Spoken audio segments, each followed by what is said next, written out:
প্রধান উপদেষ্টা সাহেব আমার সকল রাজনৈতিক দলকে অ্যাড্রেস করলেন।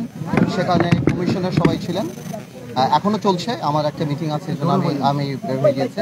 এখনো আলাপ হচ্ছে। উনি প্রথমে যে বক্তৃতা দিয়েছেন প্রধান উপদেষ্টা সাহেব, উনি বলেছেন পুরো ঘটনাটা 6 মাসের যে ঘটনা এবং 6 মাসে কিভাবে সারা বাংলাদেশ আমরা সবাই সহ ওনার পাশে দাঁড়িয়েছি, কিভাবে আন্তর্জাতিক সমাজ দাঁড়িয়েছে এবং কিভাবে সর্বশেষ জাতিসংঘ দাঁড়িয়েছে।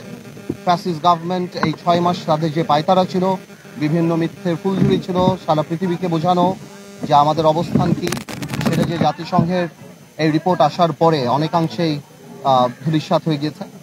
এবং আমাদের এই ঐক্য ধরে রাখতে হবে। আমাদের যারা শহীদ হয়েছেন এই ছাত্র জনতার আন্দোলনে, এই ফ্যাসিস্ট স্মরণ মুভমেন্টে, তাদের আত্মত্যাগকে আমাদের ভবিষ্যতে আমাদের কোনো কর্মকাণ্ড যেন কোনোভাবে অপমানিত না করে, ছোট না করে। যে স্বপ্ন নিয়ে এই ইন্টারিম গভর্নমেন্ট হয়েছে তার 6 মাস শেষ হয়েছে এবং আগামী 6 মাস কিভাবে সামনের দিকে আমরা সবাই একসাথে কাজ করব, যেই কমিশনগুলির কাজ হয়েছে তারা কিভাবে আমাদের সাথে কমিউনিকেট করবে, সামনের দিকে আমরা কিভাবে করব, আমাদের কি কি প্রস্তাব আছে সেটা বিস্তরভাবে সামনের দিকে আলাপ হবে।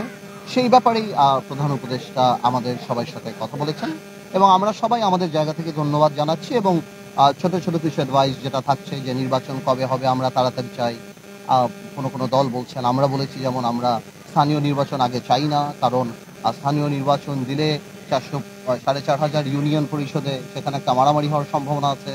একটা জানেন আপনারা ইউনিয়ন পরিষদের নির্বাচন অনেক বেশি রক্তক্ষয়ী সংঘর্ষ সেসব জায়গাতে হয় এবং গ্রাউন্ড রিয়ালিটি আলাদা। আওয়ামী লীগকে গ্রাউন্ড রিয়ালিটি তো অনেকেই মেনে নিবে না।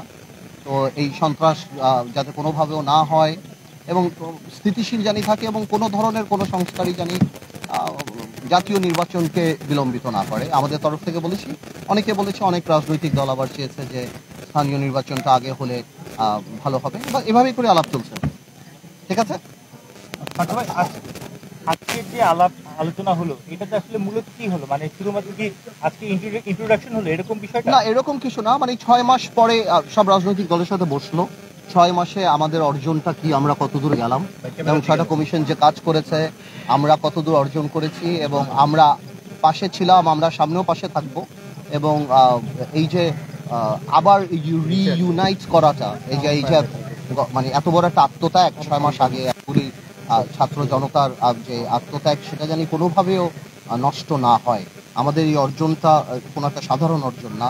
আমরা যেন নিজেদের স্বার্থে বা নিজেদের কোনো কারণ নিজেদের রাজনৈতিক উদ্দেশ্য হাসিল করতে ওইটাকে জানি আমরা কোনোভাবে আন্ডারমাইন না করি।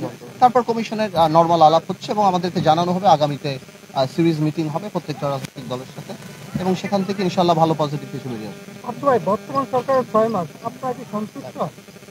আমরা সন্তুষ্ট, আমরা সরকারের পাশে আছি। যেটা ভুল হচ্ছে না হচ্ছে আনুষ্ঠানিক অনানুষ্ঠানিকভাবে তো আমরা সরকারের সাথে কথা চলছে।